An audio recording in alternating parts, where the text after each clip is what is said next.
What up? This is Sho Tyme, New York City. Here, Sydney, Australia. First time here, so I want to say thank you to all the powers that be for bringing me out here. I have a lot of inspirations. Inspirations coming from different friends of mine that also dance as well, whether they be in the underground or in the industry.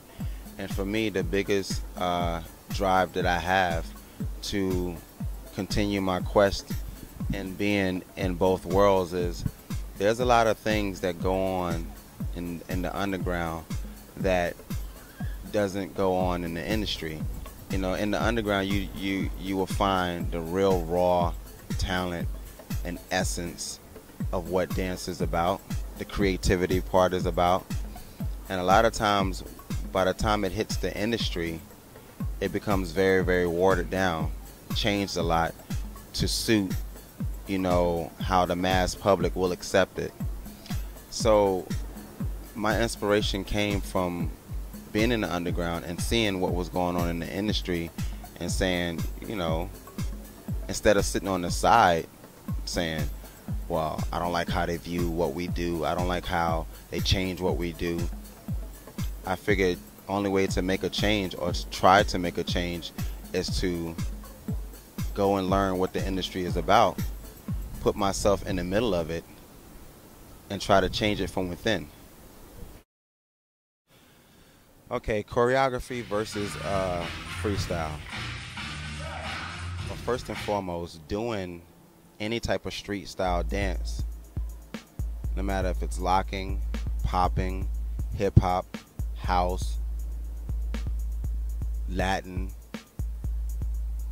you must understand that all these dances are coming from a spontaneous movement. Like, it's not something that we sat in studios and put counts to. This was all movement based on freestyle.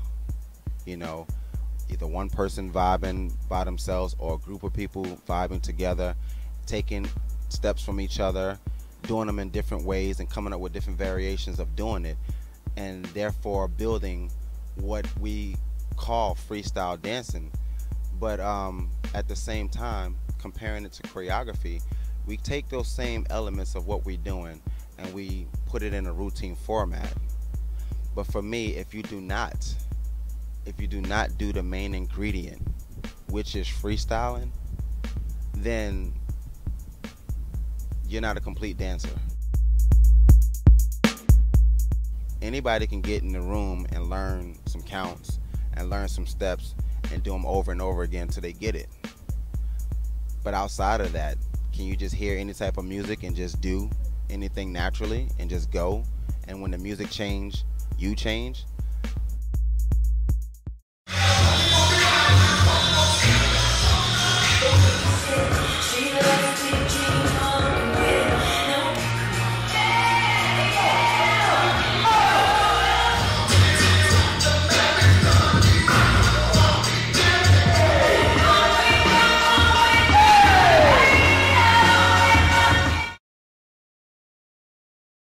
So what I've learned being here in Australia, I see that there's a lot of talented people. There's a lot of hunger for the truth to be told on how to do things, how to grow. There's a lot of inspiration. There's a lot of people. The younger generation is really, really working hard, but I feel like there's a lot of information that's missing at the same time. So with me being here, hopefully I can bring a change into it, to way the younger generation is perceiving dance, the way they're executing dance, and just give them something different. It ain't new, just give them something different to work on to help them grow as an individual dancer. And what I did see is, along with a lot of other countries that I've gone to as well, a lot of dances here follow the same vibe. Everybody is doing the same movement. And some people go, well, well, my style is this or my style is that. But they're not looking deep into what they're doing to see that they're doing the same thing. One may be doing it a little faster than the other. One may be using a little bit more musicality than the other. But when you look past those things and you look at the actual movement that's being done, it's all the same. People are really missing the fact that you can have your own identity within this dance. It's big enough for you to have and showcase your own personality. And I've seen that here in Australia since I've been here, and I love dance so much, so it's definitely a big concern for me. And I appreciate being here and having an opportunity to come here to have a chance to say, okay, you learned that way, how about learning it this way? I've been given an opportunity to come and show a different light, and hopefully I can make a difference.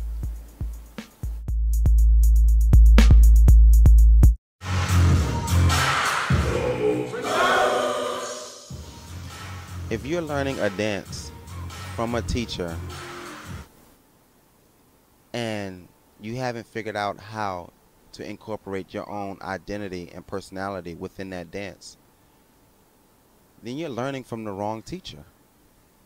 Like I said, this dance is big enough for everyone to have their own identity and not look the same, not do the same movements.